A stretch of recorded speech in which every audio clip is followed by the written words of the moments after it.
Hello friends, and welcome back to another action-packed episode of NintenGems, the Nintendo podcast where we talk about games both new and old.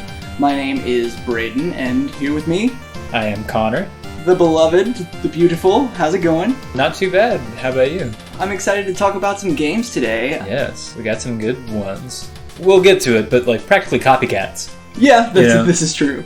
But yeah, it's definitely the same genre, the same style, the same a lot of things. But we've got a new and an old, and we're going to end up doing like a compare and contrast. The old inspired the new. The old is a classic. The new is a more modern sleeper hit. Yeah, before we unveil the names of those games that you saw in the title of this episode already, I just want to switch it up a little bit and say, hey, if you're listening right now, check us out on Facebook, on Instagram, on YouTube. Please subscribe. We have a Discord server as well. The invite should be in the description of this episode. So, interact with us. We want to hear from you guys. Yeah. That'll be fun. So, without further ado, let's start with the feature game, I suppose. And we'll get into the gem later. But so to it start, goes. I have been playing Bug Fables, the Everlasting Sapling on the Switch. I actually didn't know it had a subtitle. I thought it was just called Bug Fables. No, it is the Everlasting Sapling, which is the story of the game. You are seeking out this elusive, legendary Everlasting Sapling. And I had a great time. There's so much to be discussed about it that, we won't even have time for.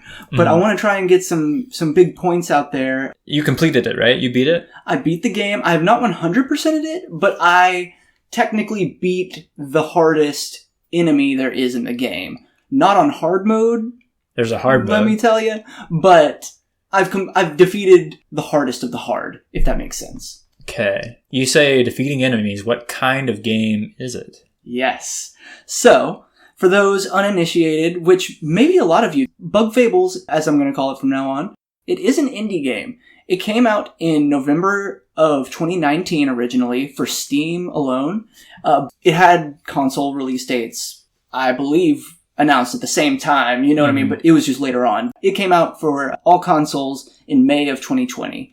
And what's funny about that is, I remember when they said that it was coming to the Switch, was like, if not the same direct as when they announced Paper Mario The Origami King. Really? And yes, I just remember, and it may not have been like the same Nintendo Direct or anything, but like the timing was so similar. I was like, are these going to be competitors? No, you're definitely right, because Paper Mario was released like that summer. And we are getting ahead of ourselves. Yeah, well, Bug Fables is a Paper Mario clone.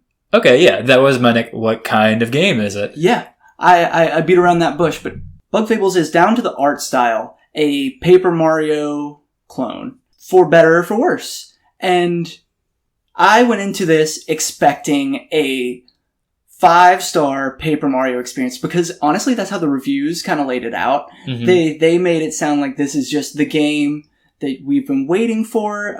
The first 2 Paper Mario games, as we've discussed a handful of times on this podcast, were just perfection, and in a genre of their own, in a turn-based combat sort of way, that the series then departed from after the second game. And that's interesting, because I do remember before Bug Fables came out for the Switch, back when it was just like a PC exclusive, it already was being lauded as like a successful, accurate, adequate Paper Mario clone. A spiritual successor almost. And like, people were praising it as such, even before it dropped on the Switch and had like the direct competition of Paper Mario itself. Right. Well, it takes so much inspiration. So obviously they took the combat system. So I'm going to ask one more time. What kind of game is Bug Fables? You're saying genre defying, whatever, and we'll get to Paper Mario. Sure. What kind of game is Bug Fables? It's not a racing game. Nope. It's not a puzzle game. I just don't even know where to start though, because do you forget Paper Mario exists? Mm-hmm. Is Bug Fables an RPG, like just a turn-based RPG, turn-based action RPG? So, what kind of game is Bug Fables exactly? So Bug Fables is an adventure RPG that features 3 main bug characters. You rotate between them. They each have special powers. One is a bee who has a little boomerang. One is a beetle who has kind of the melee skills and can like break boulders and stuff. And then one of them is kind of this mysterious moth who has magic ice powers. And so as you're moving throughout the overworld, you kind of use their powers to maneuver. Traverse like the land, solve puzzles and stuff? Exactly. Yes. And then once you're in battle, it's a turn-based combat system where you are up against up to 4 or 5 enemies at a time, and you're playing as all 3 of your characters at once, quote unquote. You know, they take turns attacking, such as turn-based combat. And utilize those strengths that I mentioned from the overworld. Kabu, the beetle, is kind of the tank, and he can flip over enemies and make them more vulnerable to your allies. Whereas V, the bee, can use her boomerang to knock enemies out of the air. And then finally, there's Leaf, the moth. You know, when it comes to RPGs, you know, you generally have like a tank, and a ranged character, and like a magic character, and he very much fills that role, that stereotype. Interesting. And so they all have their strengths, and it's interesting using them to kind of create combos and play off each other to you know, sweep up enemies as efficiently as possible. So it's a balancing act, sort of? Yes. In each battle? And it's nice because, like, for example, if I'm facing 3 flying enemies, I can give V, the bee, all 3 turns. The characters can actually, like, pass off their turns, which V, the bee, as she uses more turns in one round, she gets weaker. And so there's a lot of good, you know, interesting combat mechanics that they've implemented to make each battle, you know, kind of feel intense and make it, make each one, like, feel unique, too. Yes.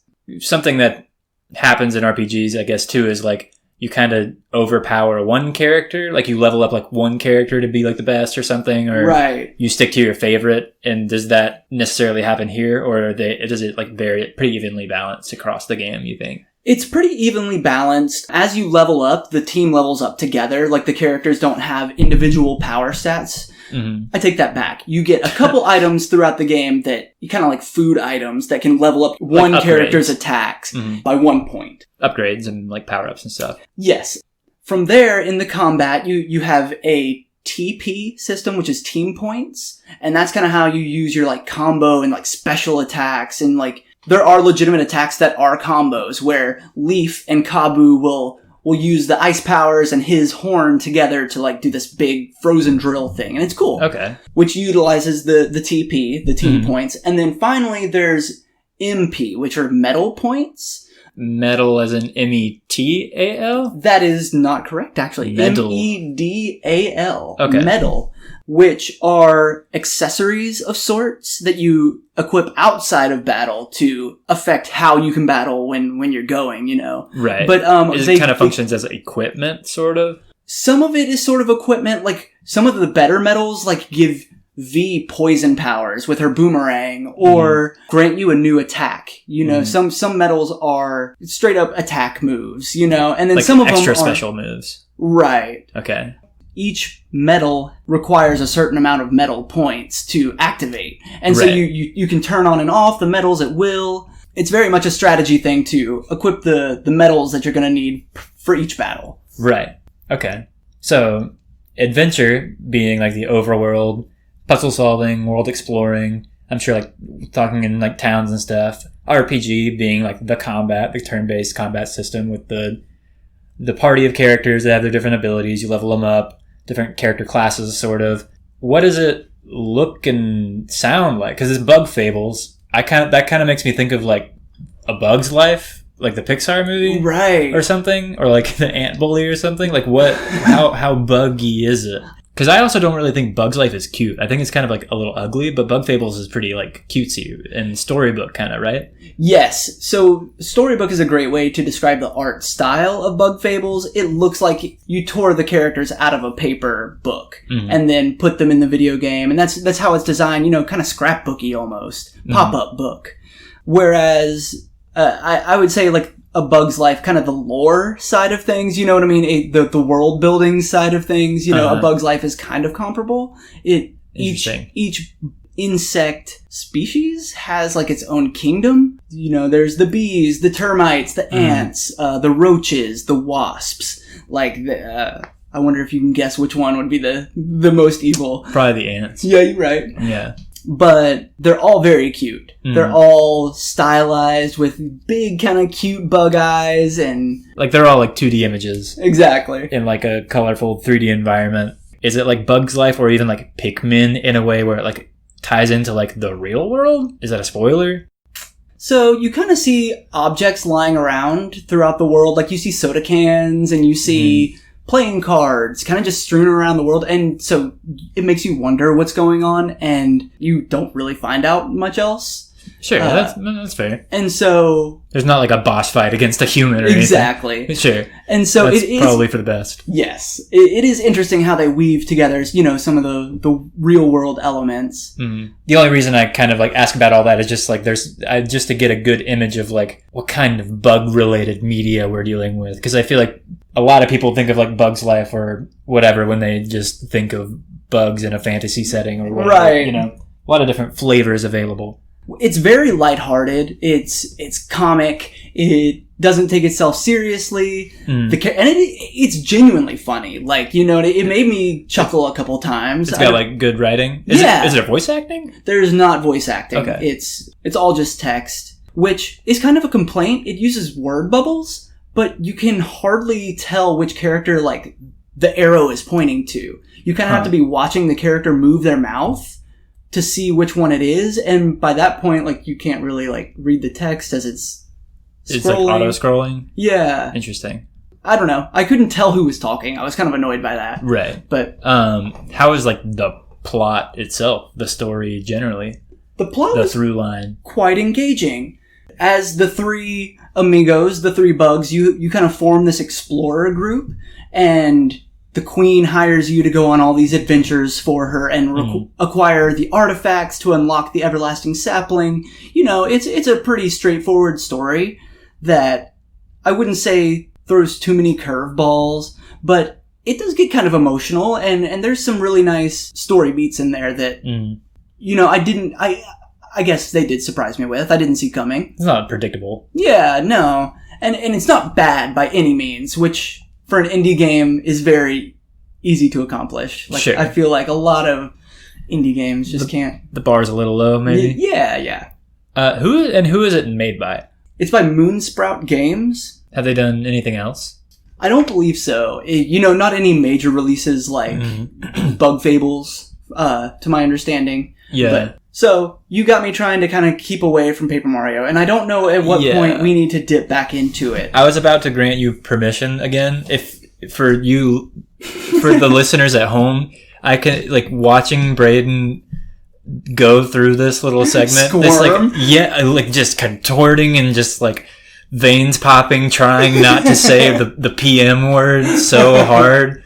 I just felt it was important to get, like, a baseline understanding of, like, the game at hand and what it is for all the lay people listening. I mean, I think most of our listeners will know what Paper Mario is. Sure. But just to even the playing field a little bit. And now I grant you permission. You can say Paper Mario. You can talk about it. You can compare and contrast. We can begin our transition into the next part of this episode. Very good. Unless you have anything else to say about Bug Fables before we in a Bug Fables vacuum before we start comparing it directly with a solid gold classic that is infallible and cannot be tarnished. Yeah.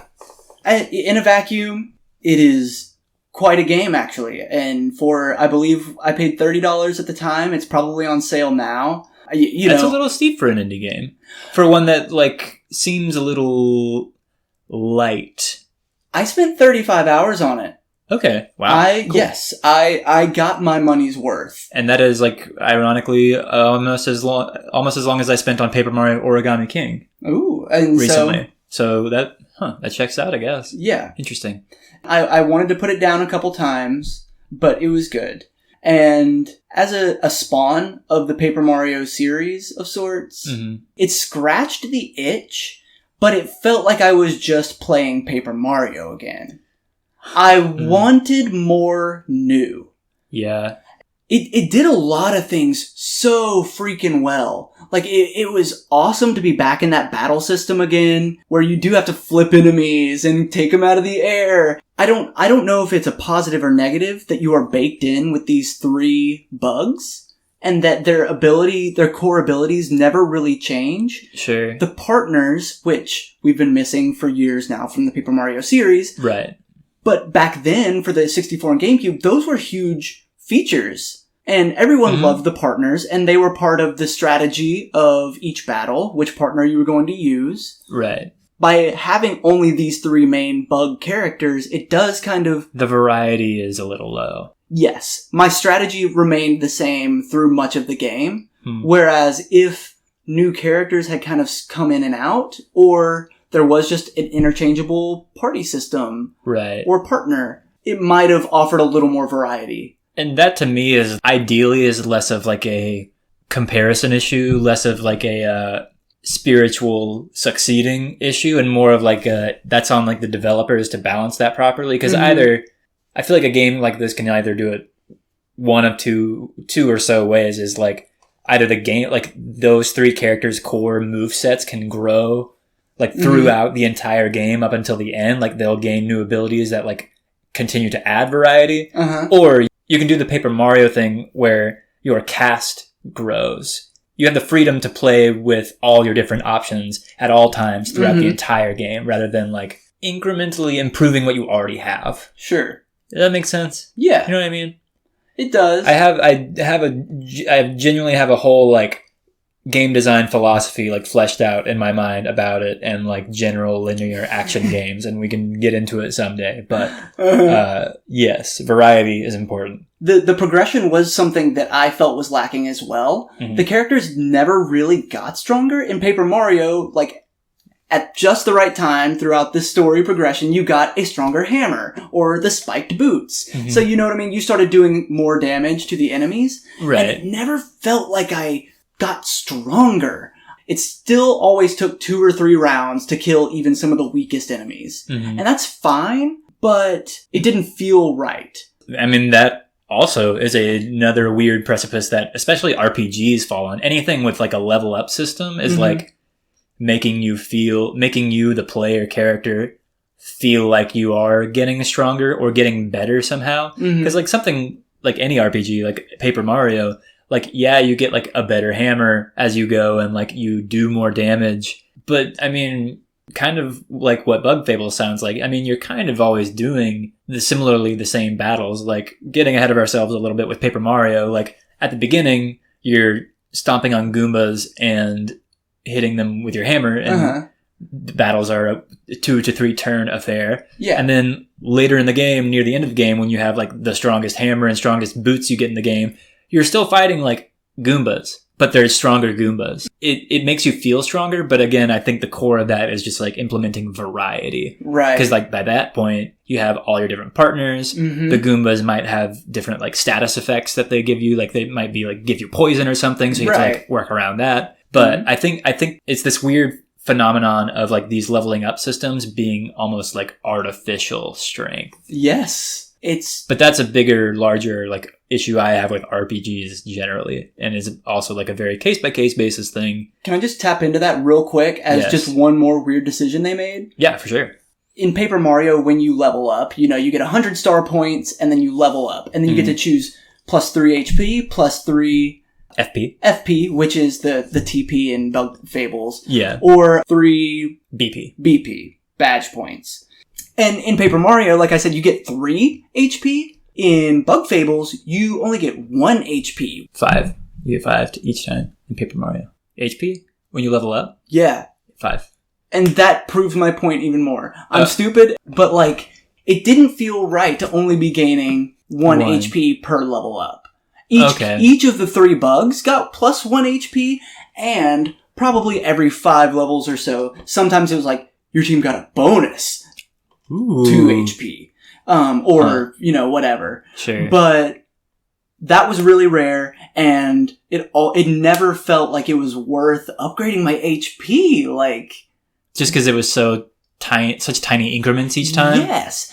And I had medals that were more cost efficient to use that upgraded like 3 HP for, I don't know, the strategy economy was not equal. Right. Yeah. And like, that's a really interesting thing to call it. Cause like, yeah, that's central to so many RPGs. Mm-hmm. Like, and like leveling up and building your party and upgrading certain stats and things. And like, so much can become pointless so quickly. Yeah. When an RPG is being like designed, I feel like the designers really have to like map out that like line graph of how your numbers, your levels, your HP, your stats, your everything is going to progress like diagonal up throughout the entire game along with the world around you and how they're all going to it's level scaling. It's like level adapting. I think that's one of the biggest struggles like any game can face. Oh, absolutely. Paramount to any designing any game with any sort of increased numerical value over the course of the game. Yeah. Like even like Zelda, something as simple as Zelda that doesn't even have like RPG elements. You get more hearts as you progress through the game. Right. Your sword gets stronger so that when you go back to earlier areas of the game, you kill those enemies in one hit. But these new enemies might take a few more. Like it's this artificial sense of growth. Yeah. But to bring it back to Bug Fables, it sounds like that sense of growth falters a little bit or is a little inconsistent. Maybe not all the way fleshed out or thought out, planned out, mapped out. I can't decide if they tried to do too much or they tried to improve upon Paper Mario in as many facets as they could. Okay, go on, but then hold that thought. It turns out not every facet needed improvement. Terrific. Hold that thought. Stop right there. It's my turn. Go. This is for our mom who listens to this podcast. This is for everybody who's never played a Nintendo game that's listening to this for some reason. This is for everybody who weathered through that first like 20 minutes or whatever, however long we've been talking, that's never played a Paper Mario game. Paper Mario is our NintenGem for this episode. Yeah. It was released for the Nintendo 64 in 2001. I think isn't that crazy? Wow. In the 2000s. I wouldn't have said an N64 game. Yeah. Majora's Mask was too. I knew that. But Paper Mario, I thought it was earlier in the N64's lifespan. No, it's very... Because that's encroaching on GameCube. Oh, it's past GameCube, I think. Even. Yeah, pretty wild. But yes, published by Nintendo, obviously, it's a Mario game. Developed by Intelligent Systems. And Intelligent Systems, they'd worked with Nintendo before quite a bit. They're kind of like one of their like right-hand developers. And like even since then, they do like a lot of the RPGs that Nintendo puts out, like a lot of the Fire Emblem games too. Sure. So Paper Mario is a Mario RPG. That is essentially the concept. At this point, there already was a Mario RPG, literally called Super Mario RPG, Legend of the Seven Stars for the Super Nintendo, the previous generation of consoles. And so this Paper Mario was actually originally billed to be a sequel. It was originally billed to be Super Mario RPG 2. Interesting. And you can even find some really interesting prototype graphics of like the Mario sprites from like Mario World running around a similar 3D world as you see in Paper Mario. Right. It's very interesting. And so Paper Mario is a very strange title for a game. The concept being essentially that like the entire world is rendered in 3D. It looks kind of like a pop-up book. It uses like the N64's really blocky, jaggy graphics to a very successful degree because everything just kind of looks like it's like folded up from a pop-up book. It's like it looks very jaggy and colorful, and that's like all it's supposed to be. It's scrapbooked right out of magazines and storybooks. Exactly, and the backgrounds all look like hand painted, especially on like an old CRT TV where it's really blurry. It still looks gorgeous. It's aged gracefully, but the paper part really comes in because all this environment is 3D, but all the characters are rendered in 2D. They're essentially 2D sprites, 2D graphics, not like flat on the ground, but like standing upright, like a diorama. Right, and so if Paper Mario turned 90 degrees, you wouldn't be able to see him anymore. Yeah. And then if he turned 90 more, he would be facing the other direction. Right, like they're made of paper, like they're standing up paper cutouts across this like pop-up book world. It's gorgeous. It's beautiful. It's again, it's aged very well, like purely visually. It's really brilliant art direction because especially by 2001, even by then, like the N64 graphics were starting to look aged. And like games like GoldenEye and Perfect Dark and like Turok that tried to go for more realistic things just kind of looked like garbage. and so something that used like the N64's relatively simple graphical rendering abilities to such an artful, simplistic degree was a great use of the hardware. Very inventive, very innovative. So that's all the aesthetic. It's about Mario. It's a Mario game. Peach gets kidnapped by Bowser. That's it. Classic. I mean, it's an RPG, so it does have some plot. It's got like, it's chapter based. Mario has to get all the star spirits to go up to Bowser's castle and confront him. Bowser has... overpower the Star Rod. Yeah, Bowser has kidnapped Princess Peach and stolen the Star Rod from the star spirits. And so Mario has to rescue all the star spirits that Bowser has locked away, gather all the star power, and confront Bowser. It's very cool, actually. This is the first time, really, that Bowser defeats Mario. In the prologue before Chapter 1... Bowser enacts his plan. He has the Star Rod, and he kind of kicks Mario's butt. You battle it out too. They play it as a battle that is not winnable. Yeah, it's a battle that you are supposed to lose, and it feels like a defeat. It's kind of sad. Like as a kid, it made me like feel kind of bad for Mario and Peach that like Mario gets his butt handed to him, and then he gets careened off of Bowser's castle onto the ground, which of course he falls like a piece of paper. He kind of like floats down eventually, which is very funny. But yeah, that's generally the plot. Traditional Mario fare most of the time. Each Paper Mario game has like kind of been the same thing since plot-wise. Bowser's involved, Peach gets kidnapped, and you have to collect all 7 of some kind of star-shaped thing. This one's Star Spirits. The sequel, it's the Crystal Stars. Right. In the third one, it's the Pure Hearts. Collecting the 7 MacGuffins over 7 chapters and then fighting the boss, the big bad boss. The plot being very Mario-esque, simplistic, Mario saves Peach, but the chapters themselves, in typical kind of general RPG fashion, they each are their own self-contained story. For each chapter, Mario goes to a new location around the Mushroom Kingdom. Each location is like very fleshed out, will have like its own like town, characters, community, key characters that show up for that chapter that like lead you around, its own like dungeon, its own like level, oftentimes its own chapter boss that like will appear throughout the chapter and taunt you or something. Like each chapter has its own little subplot, and some of them are so brilliant. There's of course the classic like desert is the second level, but it's interesting. The Tutton Koopa that is the boss taunts you, but it turns out he's just like a little coward. There is a murder mystery near the end that like Penguin Village. There's an Agatha Christie mystery in one of the chapters. There you go into the Shy Guy toy box.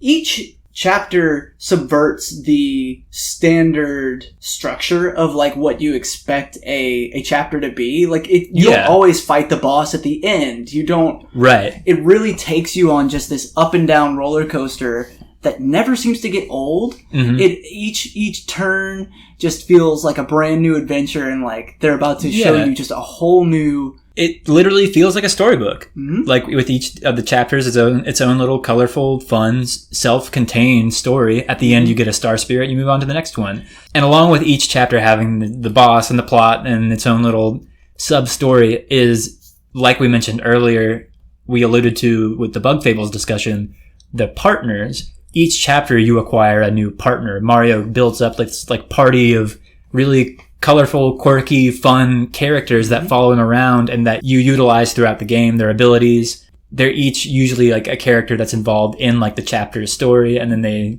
leave their home to follow Mario on his adventure and help him out. It's just very, very, very charming. The soundtrack to Paper Mario as well, just amazing, consistently amazing through all the Paper Mario games. And the Tubba Blubba Heart battle theme stays with me.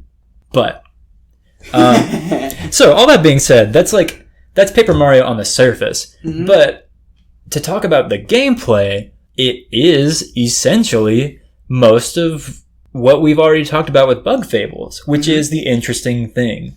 Paper Mario is a turn-based RPG. You could call it, like Bug Fables, an adventure game, an adventure RPG, because there's a lot of like exploring the overworld, talking to characters, solving puzzles, just a lot of exploration and character interaction, as an RPG is wont to do. Right. And then the RPG, the combat, is turn-based, something that these Mario RPGs kind of coined really early on. With Super Mario RPG in particular, the Super Nintendo game, are these action commands. Most of the time in RPGs, role-playing games, the turn-based combat is you select an action and then you wait and watch all it the happens. Yeah, it happens. Your character does the action, the enemy reacts back, and then the damage is done. Yeah, the turn begins anew, and that's all there is. That's all she wrote. But the Mario RPG games really innovated it in this very, in hindsight, obvious way. Right. This way to make it interactive. Yeah, like literally just make it into a video game. Make it fun. Yeah. That's the one hill that anybody that doesn't like RPGs has to get over, is just like that turn-based combat is just boring. It's boring. So the obvious thing is to make RPG combat fun by making it interactive. So these Mario RPGs, and Paper Mario in particular, have these action commands where when you choose a move, when you choose to attack an enemy, you have to do like press a specific button at a certain time, or hold a specific button for a certain amount of time, or do these various different like interactive button inputs to do like extra damage.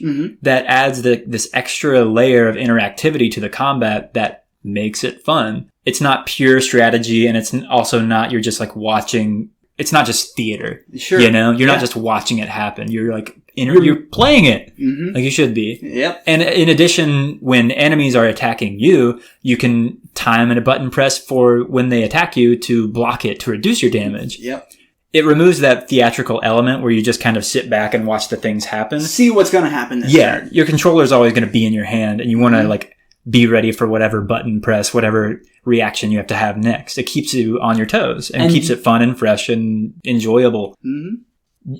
Practically identically to Bug Fables, you have 3 different stats. You have HP, which is your health, FP, which is flower power, which is essentially your like magic, I guess, for lack of a better term. Mana, it's like your special power. You use it to use special moves. And then you have your BP, which is badge power. Badges basically being analogous to the medals in Bug Fables.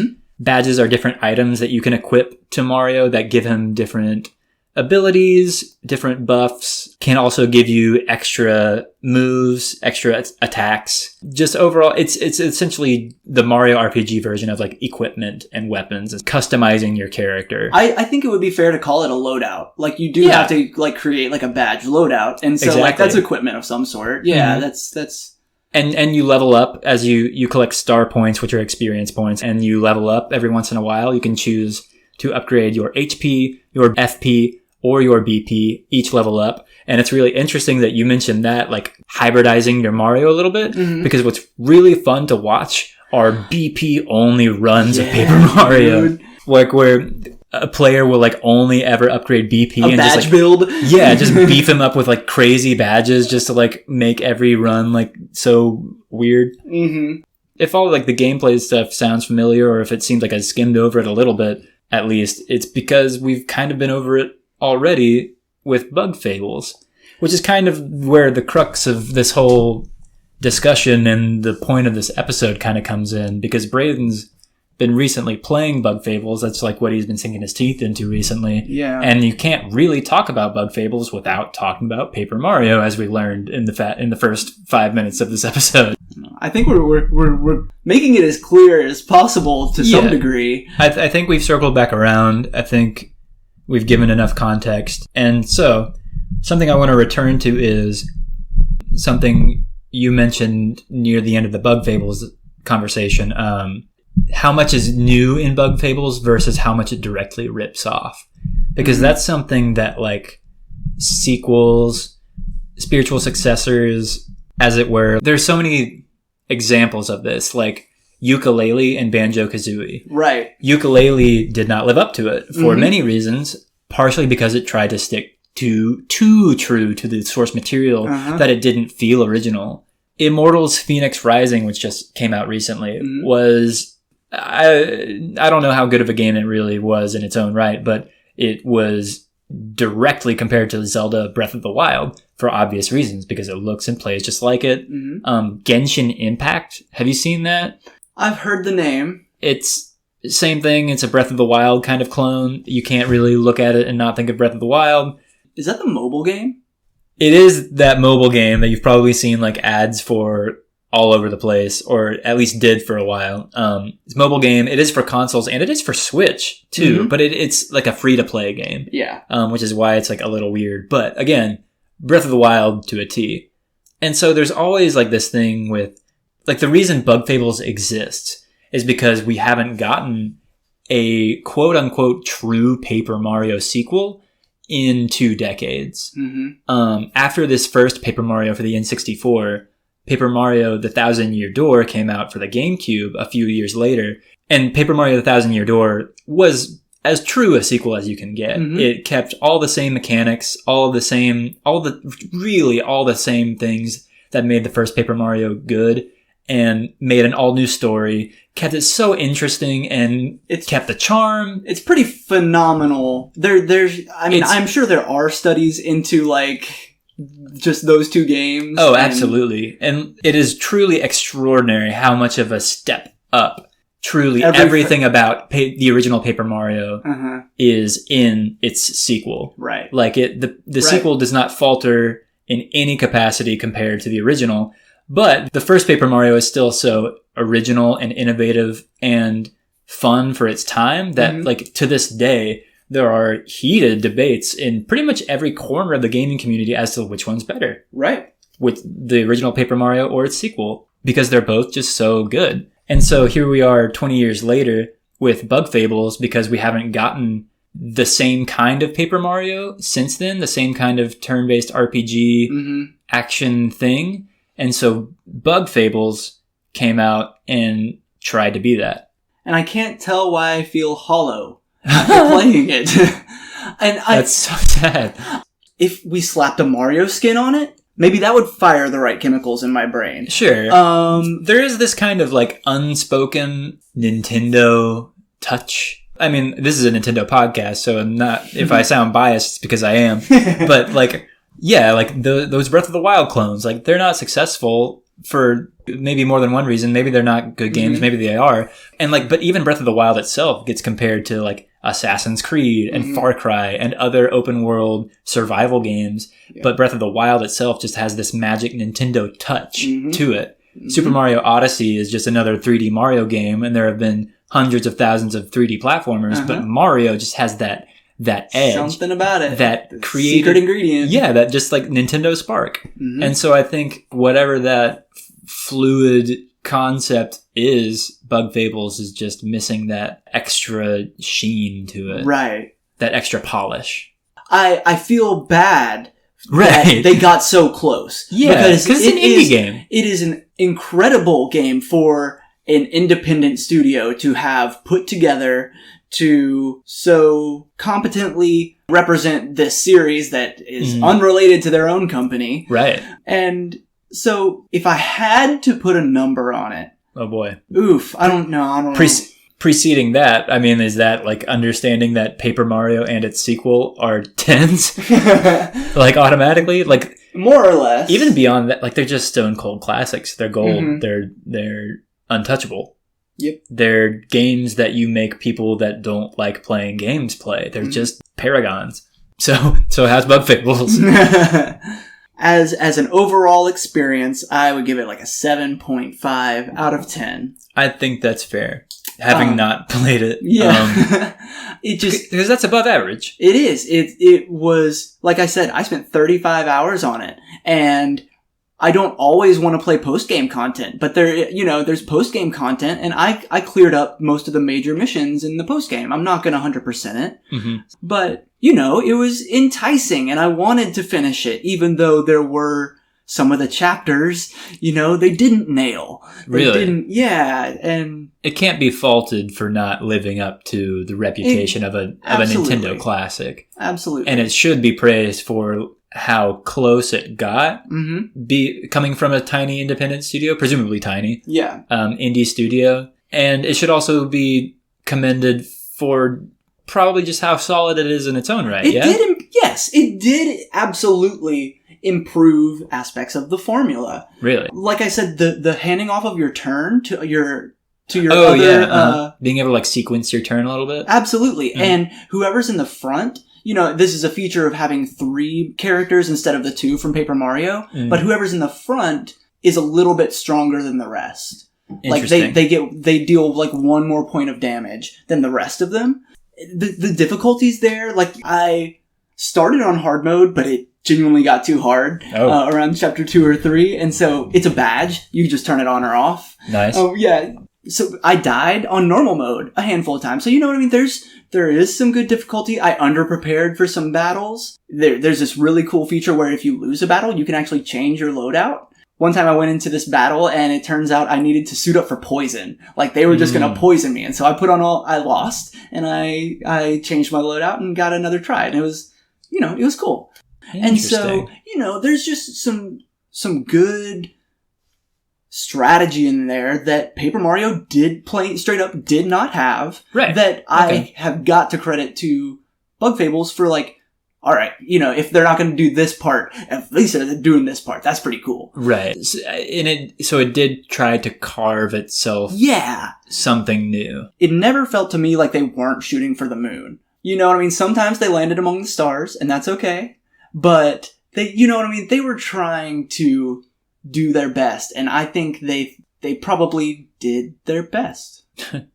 That sounds very pat on the head. No, you tried. Silver medal. Moonsprout games. Thank as in for the enjoyable experience. Yeah. It's clear that it was a labor of love. They put in all they did, and it was worth it. The Moonsprout polish shows. Oh, there you go. For any kind of player, if you're looking for a game to sink 100 hours in, I think the difficulty's there. There's a boss rush mode. There's enough badges and things to collect. I have more than a dozen or 2 quests left in my log that I could sweep up that I'm just probably not gonna. And so for I think it's $20 on Steam, $30 on Switch, if I'm not mistaken. That sounds like a good value for what it is. Yes, it is. Whether you're like me and you just want to go through and get, try and scratch that Paper Mario itch, that turn-based formulaic combat perfection that we haven't had in years. Yeah. It'll tide you over until Nintendo gets its head out of its booty and gets us a new Paper Mario. Yeah. Cool. Maybe we didn't dig as deep into Bug Fables and the intricacies of its comparison to Paper Mario maybe as we should have or could have, but I think it's also an ongoing conversation. As we go on, we're gonna get a lot of games that are this is trying to be a new Zelda game, or we haven't gotten a new Metroid Prime in decades, and so this is trying to be a new Metroid Prime. Right. That conversation is everlasting. As long as Nintendo's putting out absolute solid gold classics, people are going to be trying to ape them, top them, live up to them, and it's just kind of a case-by-case basis on whether they succeed. Right. So, Bug Fables, The Everlasting Sapling. The Everlasting Sapling. Do you think there will be a sequel? I was just thinking about that, and I hope so. I think they can make an even better game. You know what I mean? Yeah. I think looking at the product that they gave us in Bug Fables, The Everlasting Sapling, I think this developer is smart enough to see kind of where they may have goofed up a little bit and really come back with an even better Paper Mario entry. Yeah, definitely. And you can only imagine that the majority of the feedback they get on this kind of game, this kind of spiritual successor kind of game, is at least almost nothing but constructive. So they really can learn. What are people complaining about? What's too similar? What's too different? What's new that was appreciated and what's not? Yeah. The future is bright for Moonsprout. Moonsprout. The future's Moonsprout bright games. for Moonsprout games, I think. I think so. If they really want to lean into that genre, that formula, and make Bug Fables a series, I think it could happen. That'd be nice. Sounds cool. Yeah. Well, that was thick with content. THICC. Yeah. Well, guys, thank you for sticking around with us and hanging out for some Bug Fables and Paper Mario discussion. Like I said in the beginning, please reach out to us if you have anything to say. We want to hear what you're playing. We want to hear what you want us to play and talk about. The best way to reach us would be through NintenGems at Gmail, Discord, Facebook, Twitter. And Instagram. We're on the internet. Generally. Yeah. Yes, and you can follow my own personal endeavors. I also release music, but you can follow my musical exploits at weave, weav.bandcamp.com, or just search Weave on Spotify, Apple Music, or whatever else you listen to things on. Yeah, check them out. Yay. Alright, guys. Well, thank you so much. My name is Braydon. And I am Connor. And this has been NintenGems. We will see you next time. Love you.